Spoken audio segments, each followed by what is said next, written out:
My name's Paul. I run an organisation called Northwest Community Group. We help people that are experiencing homelessness or at risk of experiencing homelessness.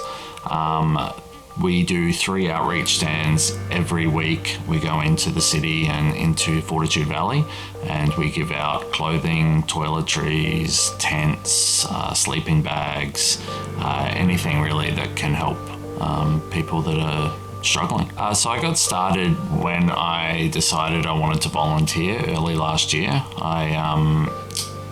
I signed up and volunteered with an organisation that go into the valley and help people. When I started going in, I noticed that people were really keen on some clothing. So I took in some clothing with me.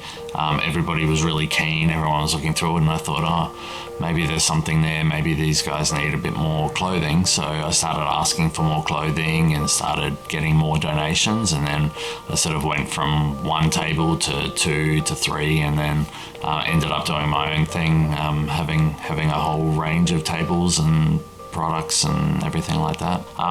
What differentiates us from other charities is that being a grassroots organisation, it gives us a lot more flexibility to react quickly and to help people when they need it. One of the things that I've found being in the industry for so long is that the bigger the charities get, the more bloated they become and the more systemic they are in the way that they run. So if a person doesn't fit within that system and doesn't check the boxes that they have for their funding, they can often get left behind and not get the help that they need. They also become quite bloated in the way that they use their money. So a lot of money goes through to administration costs and everything like that. Whereas being a grassroots organisation and having low overheads, almost every dollar that gets donated to us is able to go straight back to the person. And so I'm able to provide fast and efficient help to people that need it. Yeah, so we help with 3 outreach stands that we do. The 3 locations at the moment, we do 2 at Musgrave Park in South Brisbane. We do that on a Monday afternoon, and we also do that on a Thursday night. We also do Ivory Street in Fortitude Valley, so we go out on a Saturday afternoon and we do our stand there. We're usually positioned alongside other service providers, so there might be food being organised and other Orange Sky with their washing vans and everything like that. So we sort of position near there, so it's a bit of a hub for people to come to and access services and also get the items that they need. So I've had a varied level of help and assistance and interactions with other organisations as well as the council and the state government. Probably one of the biggest successes we've had in terms of Northwest Community Group is our ability to stop the council from taking tents from people as frequently as they were. So one of the incidences that happened quite early was that the council, we had given out 3 tents to people at Cathedral Square in the city, and within a few days the council had picked up those tents and thrown them into landfill. We didn't understand how the system worked in terms of the notice that they gave people and the warnings that they gave. We opened up discussions. I attempted to open up discussions with them, but they weren't too interested, so I told the media about it. Once the media got involved and the story was on the Courier Mail and other TV sources, the council were much more open to talking to me and discussing how we could work together. And so the way that we did that was that we created a sign that we would put on the tents to let them know that our organisation had provided that tent. And so what the council will do now is that they will send me an email to let me know that they've identified a tent that's got our sign on it. They believe it's abandoned. I will say that sometimes I'm not sure what their criteria is on what's abandoned, because a lot of the time there are people's belongings still in there. And so they give me the notice. I will then go and discuss and chat with the person that I know is owning the tent or using the tent.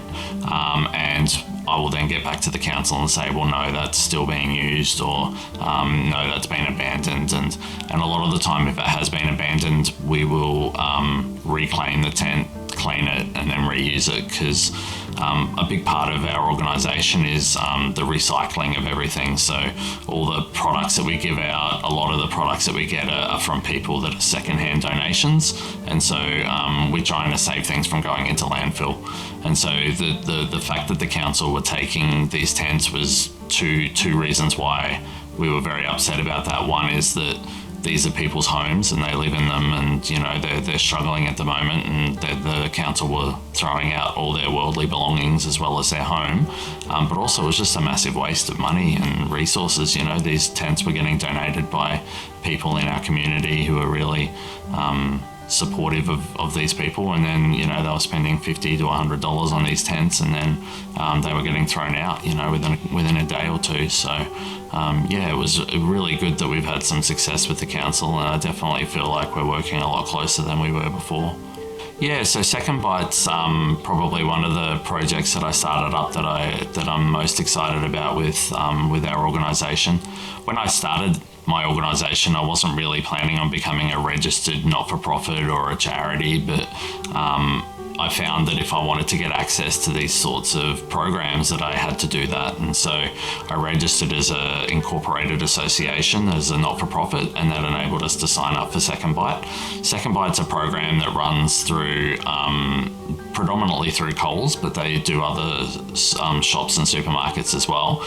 And essentially they get the leftover stuff at the end of the day, so bread that didn't sell, fruit that's not suitable to be on the shelves anymore, they put them all into boxes for us, and then we go in every day. So we do this every day. We go to Coles and we pick up all their leftover stuff, and we drive straight into South Brisbane and into West End, and we will distribute to people in the tents, as well as taking them to community pantries in the area as well, to make sure that there's food there for people when they're doing that. We're hoping to expand on that. Currently we do one Coles, but we're looking to add on to our second Coles, and a Woolworths in the area has also shown interest in having us picking up their leftover bread and stuff like that. So we think that this is going to be an area that we expand on, especially at the moment with the cost of living being so high.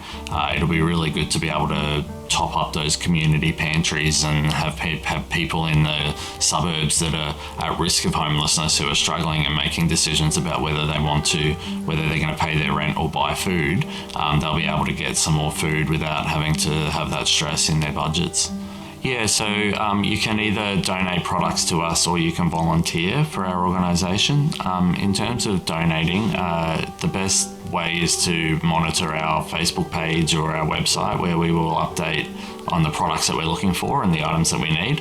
Generally speaking, blankets, sleeping bags, tents, toiletries, underwear, brand new underwear, socks, and men's clothes are definitely always needed.